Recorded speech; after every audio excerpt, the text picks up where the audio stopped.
حطها ماريجا، جول، هدف يا موسى ماريجا بعيد وقلب الموازين. المعيوف امام عطية الله، المعيوف يحاول ولكن لوت امام المعيوف.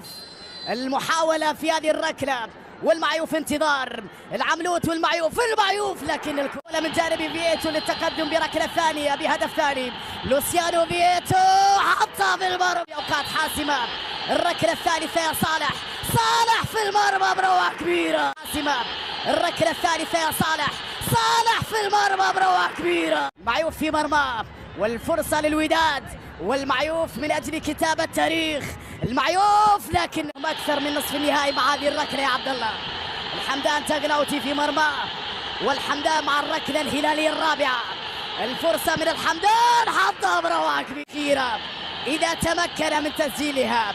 مصعب الجوير الآن، مصعب بالهدوء الكامل، هل يحسمها الجوير؟ حسبها